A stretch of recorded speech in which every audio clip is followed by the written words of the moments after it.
Oh, boo-hoo! Let me play a sad song for you on the world's smallest violin. This is serious. I know. This really is the world's smallest violin. See? I got such a headache. What's going on with you? Oh, the usual.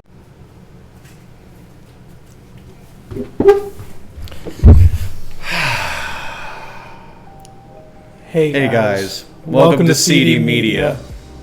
So, yeah, it's been a rough month for us Democrats.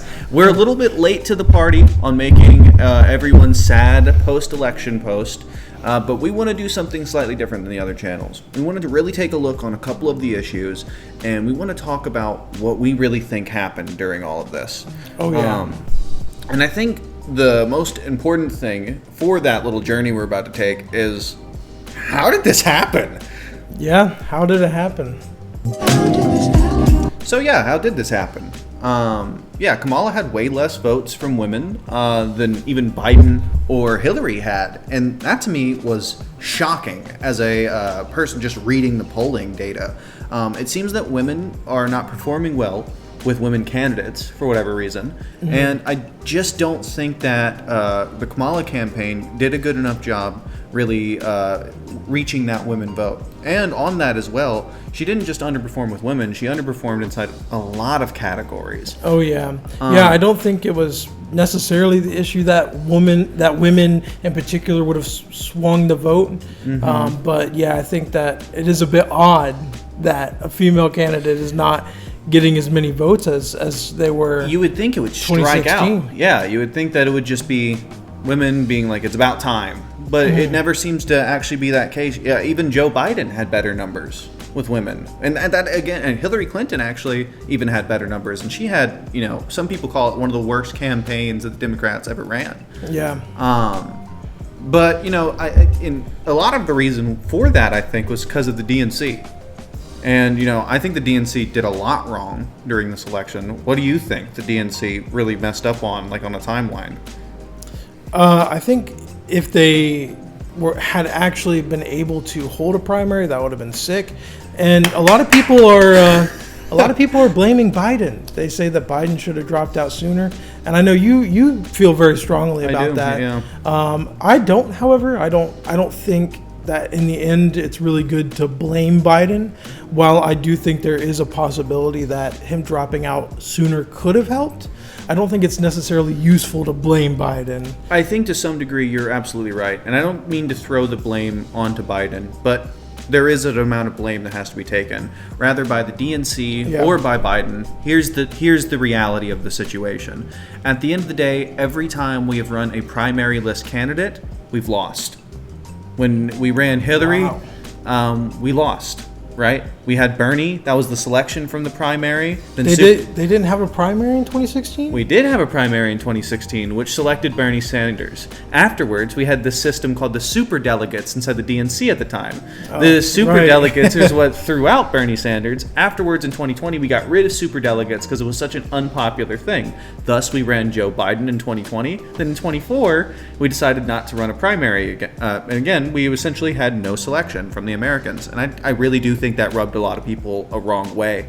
When you take away people's voice, you don't even know what your audiences that you're aiming for are. You don't know who to appeal to for your base. Who is your base, right? Kamala's campaign was all over the place inside some areas, like her flip-flopping on certain issues, which I'm sure we'll get more into later. But I think that if you were a Dem, you might have been scared to go out, which is, I think, kind of reflected in a lot of the polling data, because a lot of the counties that were blue in 2020 completely swung red, and a lot of the states that also were blue before went red. Like the entire Rust Belt went blood red, the blood belt, you know? Yeah. I did just want to expand on the holding a primary thing, though, because I feel like one of the biggest issues that the Democrats had this time around was not a lot of people knew a lot about Kamala. True.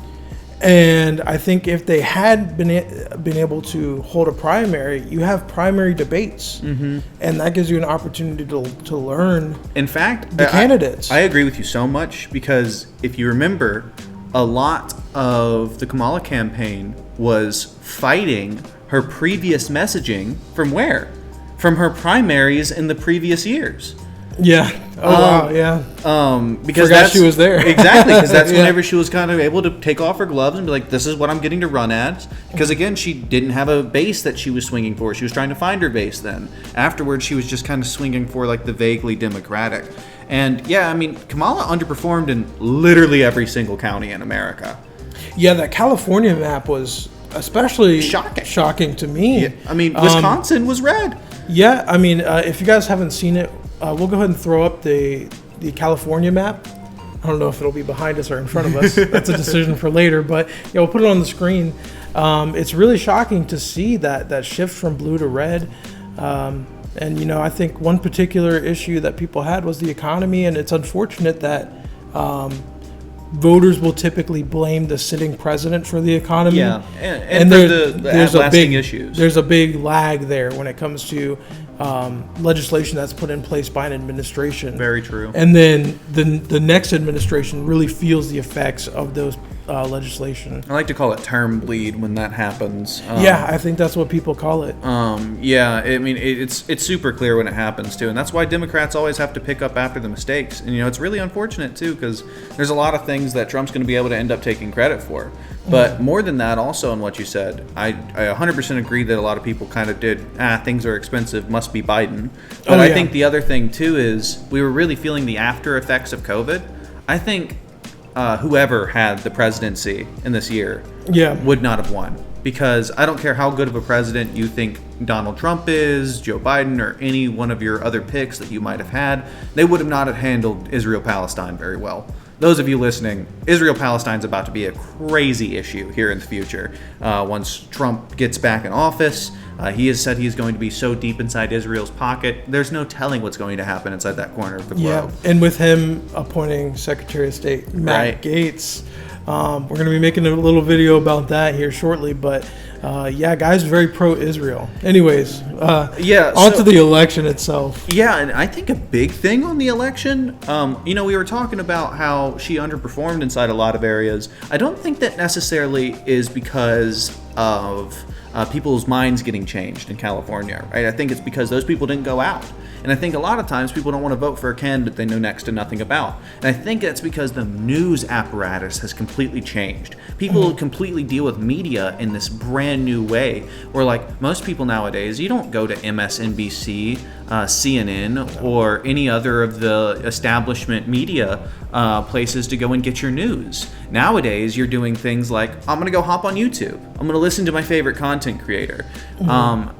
And yeah, the right has this massive advantage when it comes to content creation on YouTube and Twitter, and not Twitter anymore. Now it's X, owned by a conservative that's also a part of Trump's cabinet, damn near. Yeah, so you know, I don't think the issue was really anything to do with even Kamala. I think it was just that, again, she didn't get in front of the faces that she needed to get in front of because no one knew where to find her. Yeah, there's a lot of talk on the left about the left needing a Joe Rogan or a Ben Shapiro. I don't know how I feel about that. What do you think about that? I think okay, I would disagree with a couple parts about that. I think the misinformation is bad, and I think a misinformation machine is bad. But I do think, to some degree, and I think echo chambers are bad too. But the thing is, I think that liberals attack each other so much, and just liberals attack progressives attack tankies, you know what I mean? It's just like a line of like the left trying to constantly correct the other, right? And I think there needs to be an area where all those people, though they may disagree, can come together like how conservatives do under a single banner. And I think this is going to lead really, really, really good into the future, hopefully, because if you're able to do that, you're going to be able to figure out what kind of base you truly have. Because there's probably a lot of liberals that are more progressive than they realize, or maybe vice versa, right? people that might be more establishment or like whatever the case might be. But there's a lot of people that are just inside these circles that maybe don't have a way to break out into a bigger atmosphere to where they could be introduced to new, more radical ideas, or maybe those radical people could be introduced to more moderate ideas that make sense to them. Whatever the case may be, we need to establish a safe place for our bases to come out and figure out what they want. And that's what I think shows like Ben Shapiro, Joe Rogan are really good at. They're like, hey, this is something that annoys me. This makes me upset. Then everyone that watches goes, yeah, that annoys me too and makes me upset. Yeah, I think it is important because I think that is the future of media. It's been shifting that way for a long time now. People cutting cable and whatnot. And I think it is, like you said, really important that we don't have someone that's spreading misinformation, but also someone that is charismatic and has a platform. And again, I think the biggest part is too, there's different veins of the right? Like everybody knows, like there's far right, there's moderate right, and there's there's like MAGA right, there's all this different stuff, right? But yet they all get underneath the same banner at the end of the day. You'll have Alex Jones, Ben Shapiro, Tucker Carlson, and Nick Fuentes all in the same room, right? Mm. And though they might disagree with each other, heck, some of them might think that the other is the cause for all the problems, they're all going to vote Trump. They're not going to talk ill of each other during an election season. And at the end of the day, they're all going to come out with a pretty much agreed upon idea at that conference.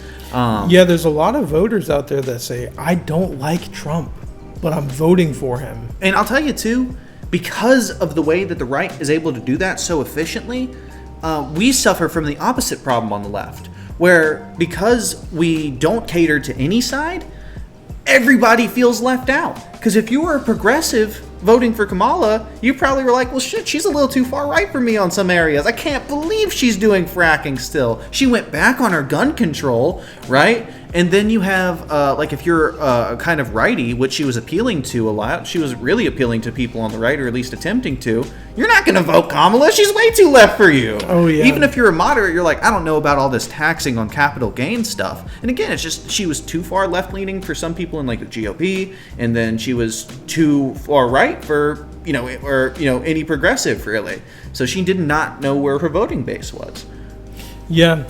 Well, I mean, maybe that brings us into our next subject, which is what needs to change. And the future of the Democrats. Yeah, what's the future?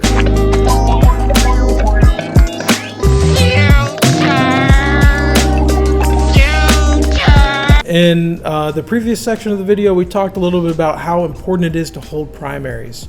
And I think what really needs to happen is the DNC has got to put up better candidates. We need to have candidates on a stage debating, and we as voters can choose the one that we feel is best for us. Yeah. And it's really unfortunate that Joe Biden dropped out, but we really have to make that a priority if we want to be able to get people out to vote.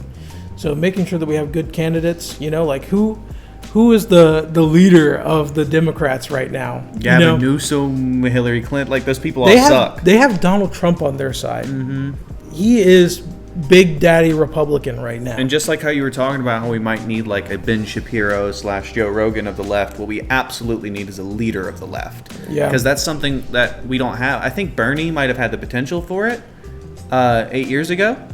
But that time is well in past, and we can't keep on relying on political fossils like Barack Obama to keep on fighting our battles. That their time is up, and it's time to look toward the future and some real leaders with maybe some slightly radical ideas that really rally their base. Trump has his radical ideas on the right, and that's what ended up rallying his base. Whatever it is that rallies your base, the Dems need to figure that out.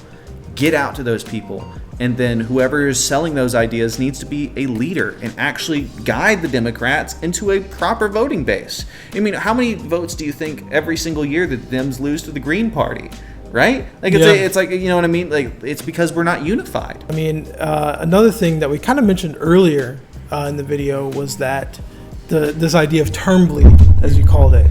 And that's a pattern that we see all the time. I mean, every time. Every time there's an election and the incumbent gets put out or they've served 2 terms, We see how the legislation that they put in place is then showing its effects in the next administration, and they either take credit for it, whether it's good or bad, and that's what we saw with Biden.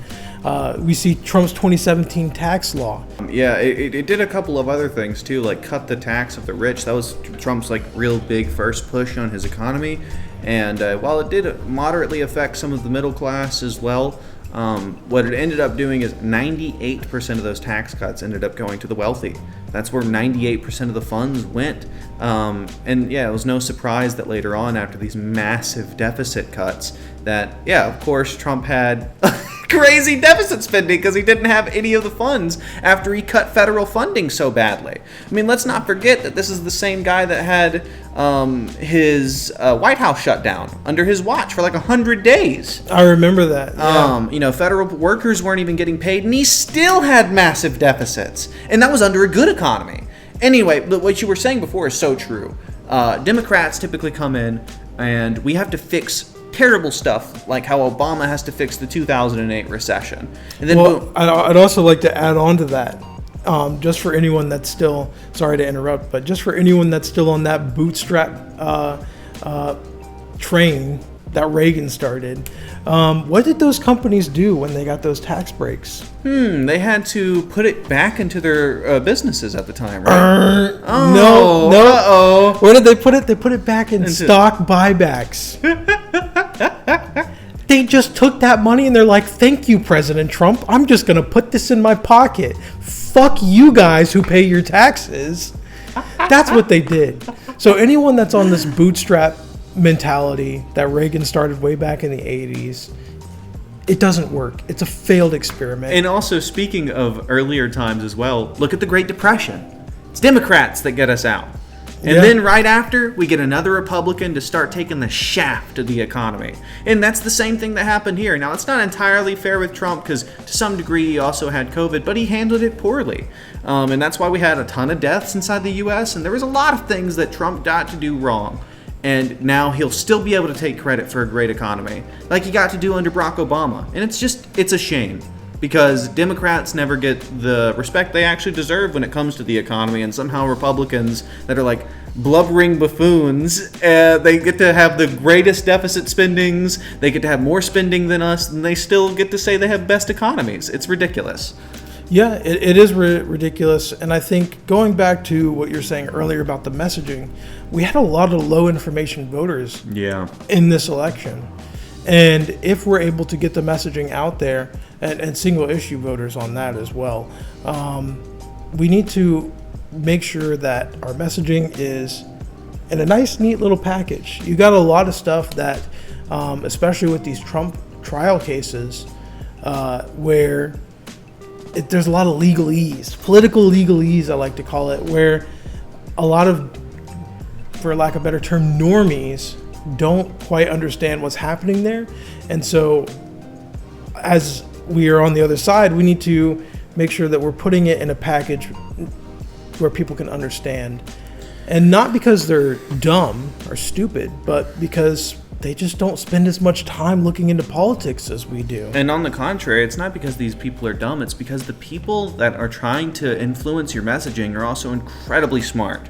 One thing I'll say is say what you will about Republican voters, but most of those people are not single issue or low information. You go and talk to almost any Republican, and they'll start crazy listing off facts about what they know, right? About abortion, about Trump, about his court cases. They know a shocking amount of information when it comes to it, and it's because of those media apparatuses that they have. They go on Ben Shapiro every single day, or they turn on Tim Pool, and he tells them every single court case, this is what you need to say when these people say it to you, and they interiorize it. And we need the same thing in the same sort of rhetoric builder on the left. Where do people go to develop their rhetoric right now? Destiny or Hassan, you know what I mean? These political extremes cannot be where we go to get all of our political ideas. I agree. And when you look at the Republicans, they're tight-knit communities, whether they're online or in person at these clubs that we go to. And when they go to these places, whether they're online or in person, they are, like you said, they're getting all these numbers, all these facts and everything. We need to be the same way, just, without the misinformation. Exactly. And especially now that Project 2025 is coming into play, and we're already seeing a little bit of it with Trump on defunding the Department of Education, and a lot more that is going to come into play, I'm sure. But what we're going to see is he's attacking information, and soon he might start attacking making it possible to register to vote. He might make it a lot harder for things inside the future, and there's no telling what he's actually going to enact, what he'll be able to do. But my hopes aren't high inside a lot of these areas, if I'm being 100%, which is, I think, why people need to be asking themselves, well, what do we do now? Kill. What you gonna do? What you gonna do? Yeah, that's a great question. Well, the election may be over, but our voices can still be heard. We can continue to protest bad legislation like defunding or dismantling the Department of Education. And again, in 2026 and 2028, we can get out and vote. I know here in Florida, we're going to be coming up on a governor election in 2026, and I pray to everything that we can get Ron DeSantis out of office. Yeah, out of office.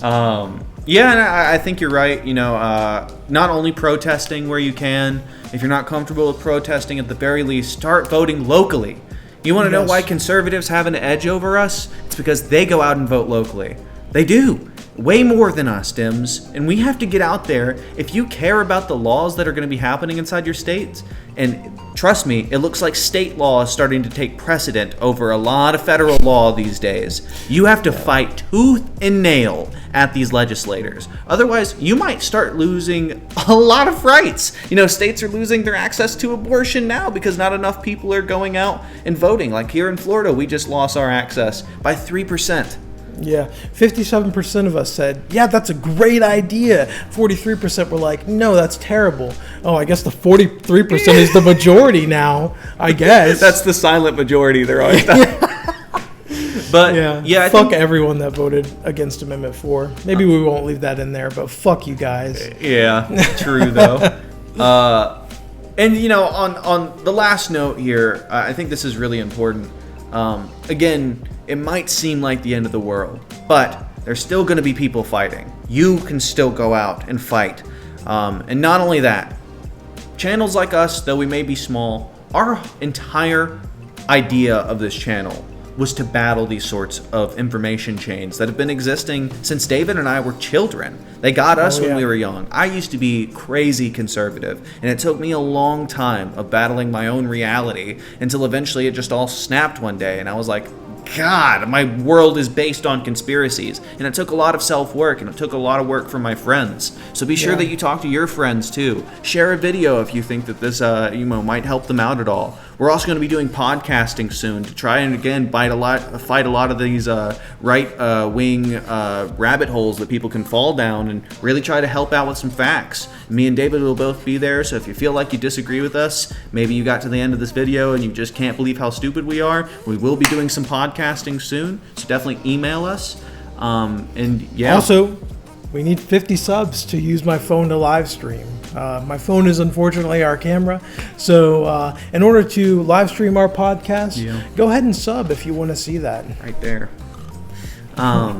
And once we can start live streaming, it's going to change up everything, guys. We're going to start doing a lot more content both on the street again, where we might be doing live interviews, which can be really cool. Oh, yeah. So you guys can see some of the grittier stuff, as well as doing a lot of these podcasts and general conversations with David and I. But we can't thank you enough for making it to the end of this video. Thank you guys for watching. Have a great day. See you guys. Peace.